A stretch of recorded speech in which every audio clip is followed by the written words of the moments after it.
"I speak 9 languages," said the son of the black cleaning lady. Arab millionaire laughed, but was shocked. "Ha ha ha. 9 languages."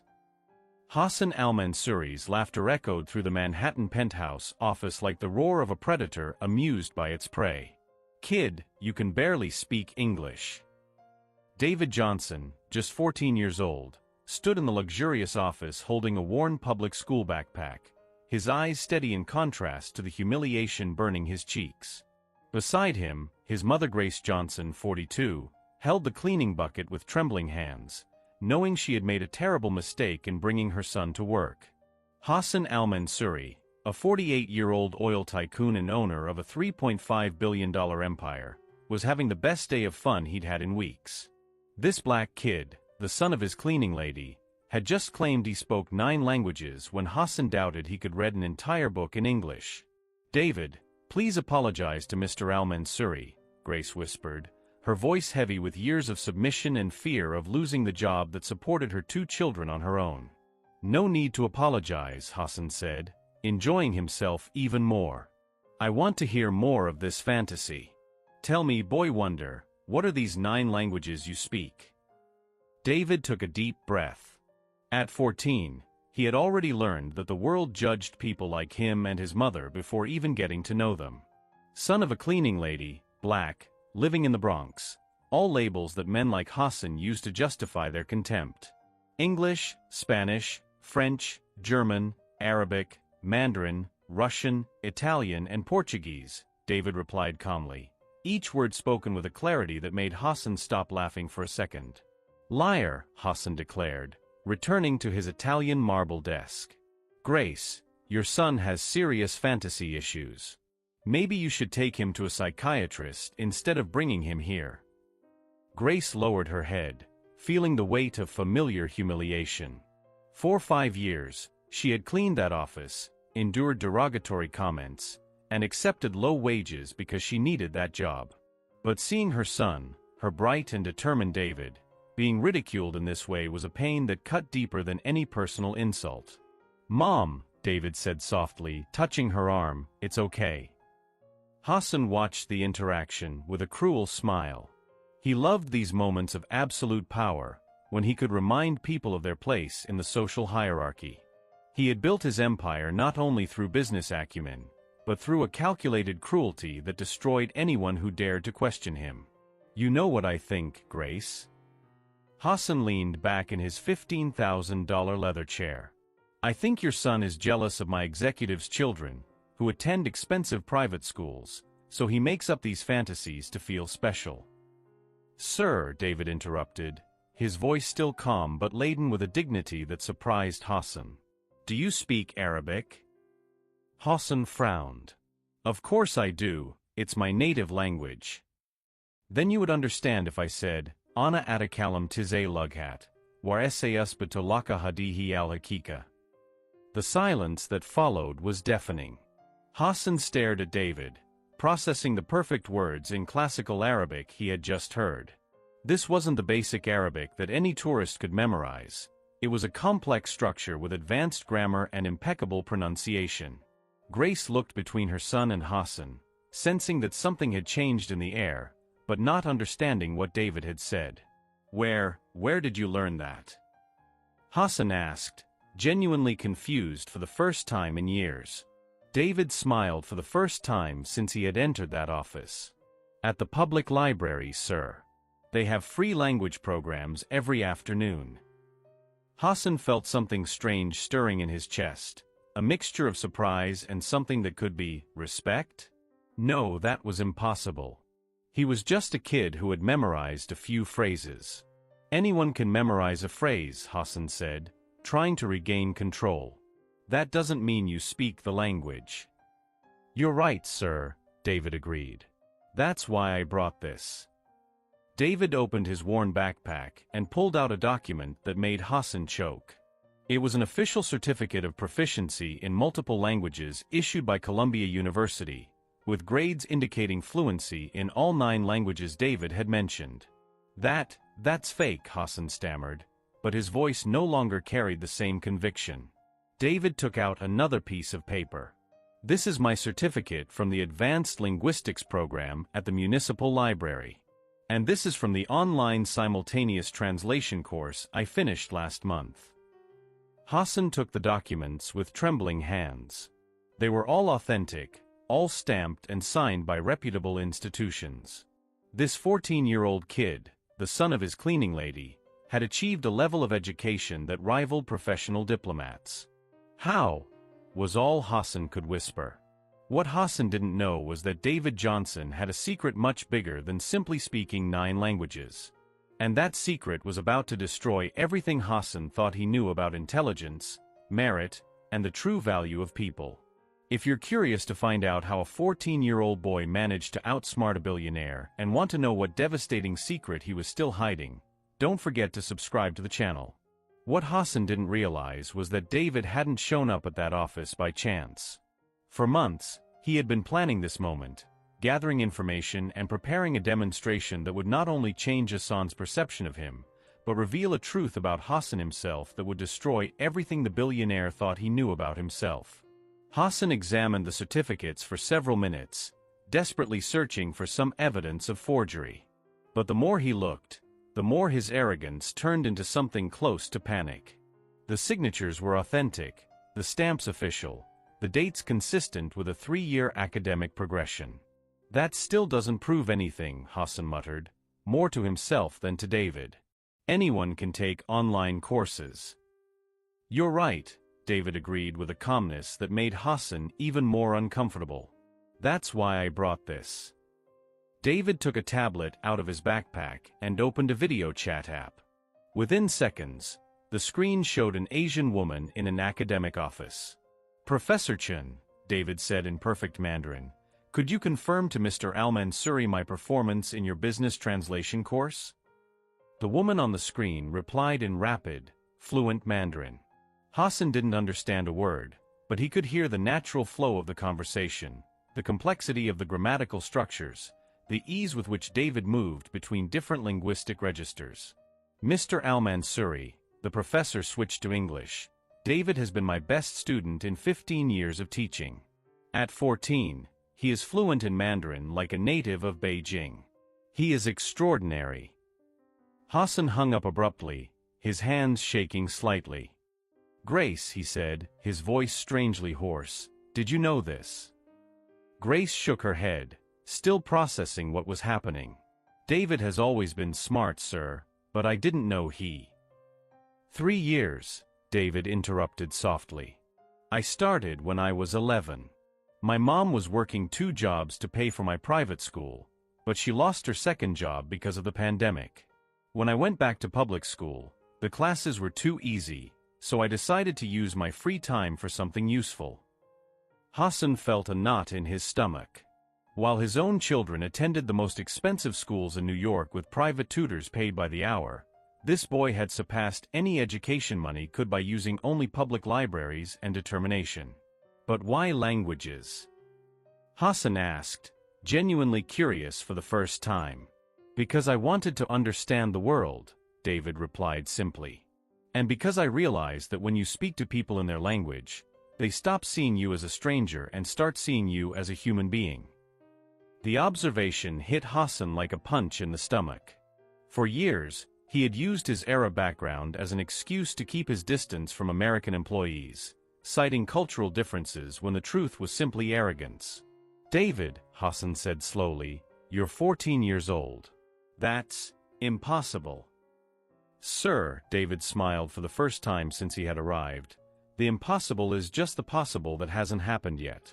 Hassan turned, looking at Grace for the first time in 5 years. He saw a woman who had raised a genius while working menial jobs, who had sacrificed everything to give her son opportunities. David, Hassan said, his voice changing in tone, why did you come here today? Your mother could lose her job. David exchanged a glance with Grace, who nodded almost imperceptibly. Because I heard you on the phone yesterday, David said calmly. You were discussing a contract in Arabic with investors from the Middle East, but you made mistakes that could cost millions. Hassan turned pale. What kinds of mistakes? You used mubashir, when you should have used fori for urgency. And you confused murahik with murahib when discussing deadlines. Small mistakes that completely change the meaning.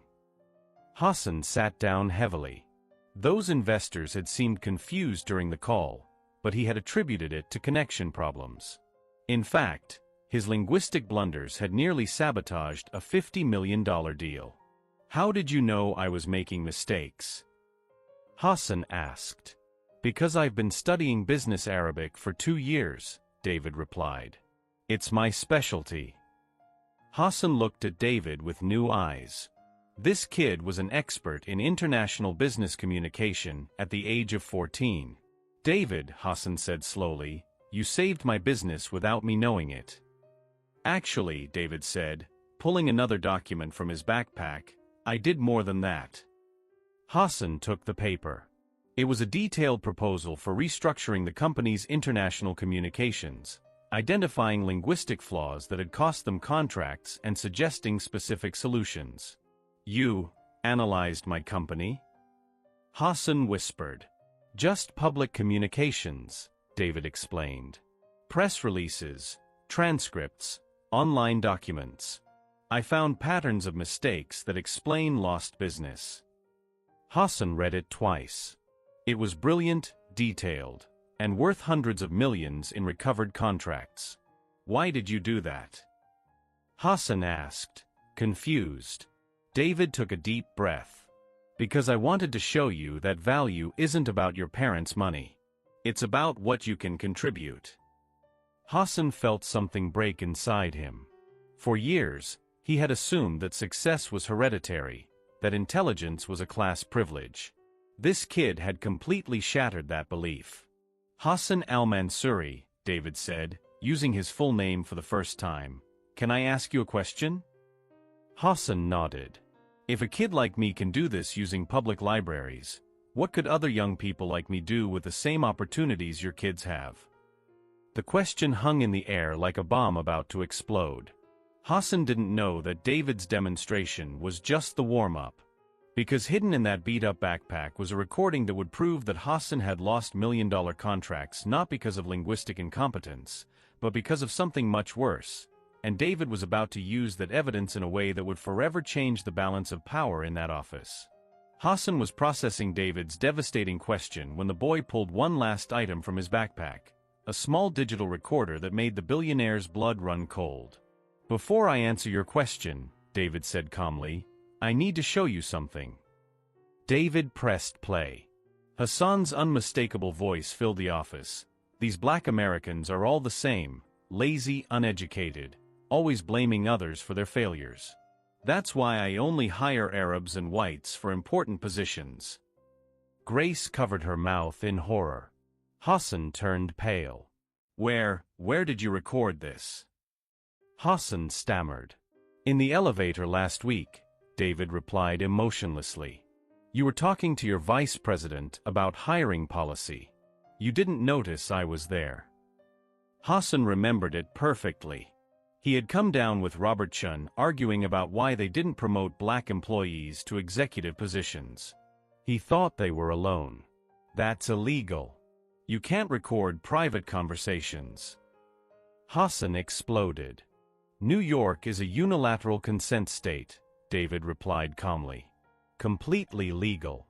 And considering that it documents systematic racial discrimination, I'm sure the Labor Department would be very interested. Hassan felt the world spinning. A recording like this could destroy his company, result in million-dollar lawsuits, ruin his reputation permanently. What do you want? Hassan whispered. David smiled, but it wasn't a childish smile. It was the smile of someone who had planned every move of this chess game. I want you to choose, David said, walking over to Hassan's desk. You can continue to believe that people like me and my mother are inferior, and this recording will end up on the desk of every journalist and labor lawyer in New York. Hassan swallowed hard. Or you can prove that you really learned something today. I want you to promote my mother to facilities supervisor with a salary of $80,000 a year. I want a scholarship program for young people from disadvantaged communities. And I want you to hire me as a junior language consultant. You're 14 years old. Hassan protested. And I speak 9 languages better than any adult you know, David retorted. Besides, I've already proven I can save your company millions. Hassan looked at Grace, who remained silent, but her eyes shone with pride and a dignity he had never noticed before. Grace, Hassan said, his voice breaking, you've raised a genius. I've raised a man, Grace replied firmly. A man who knows his own worth and won't accept being treated like less.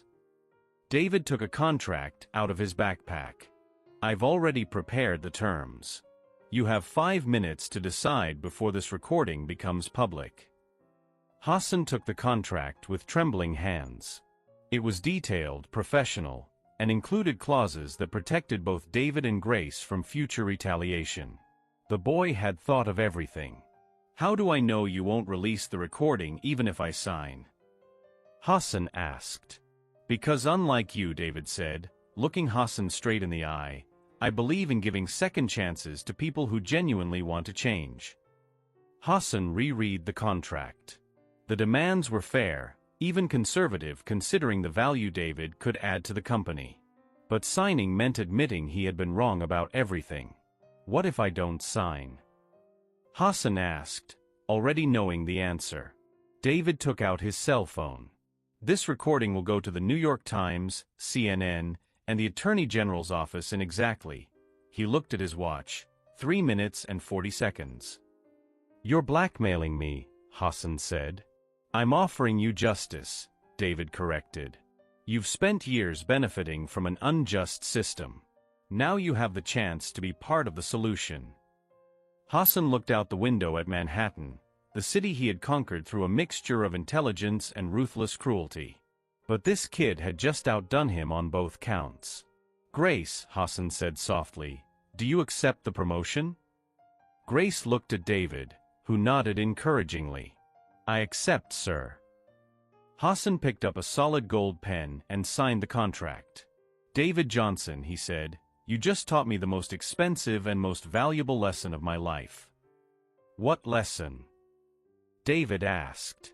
That real intelligence isn't about where you were born or how much money you have. It's about what you do with the opportunities you create for yourself. David put away the tape recorder and held out his hand to Hassan. Welcome to the 21st century, Mr. Al-Mansouri. Hassan shook the boy's hand, feeling that he was making a much bigger deal than a simple employment contract. He was agreeing to see the world with completely different eyes. At that moment, David did something no one expected. He took 2 more recorders out of his backpack. For your information, David said casually, everything that happened here today was also recorded, including you signing this contract of your own free will. Hassan laughed for the first time in years, not a cruel laugh, but a laugh of genuine admiration. You're frighteningly smart, kid. No, David smiled, I just prepared better. Hassan thought he had learned the most important lesson of his life, but David had one last surprise that would reveal not only the extent of his planning, but also a secret about Hassan's own past that would change everything the billionaire thought he knew about his own origins and the true meaning of merit. 6 months later, Hassan al-Mansouri was sitting at a round table in the Bronx Public Library, surrounded by young people from disadvantaged communities who were participating in the scholarship program David had demanded. The man who once saw public libraries as symbols of failure now considered them true centers of educational excellence. Mr. Al-Mansouri, asked Maria, a 15-year-old Latina girl, is it true that David got his first job at age 14 by blackmailing you? Hassan laughed genuinely. It's true. And it was the best thing that ever happened to me. David, now 15 and officially the youngest language consultant in American corporate history, watched from the desk next to him, where he reviewed international contracts worth millions. In 6 months, his corrections and suggestions had generated $200 million in new business for Al-Mansouri Industries. Tell the whole story, Maria insisted.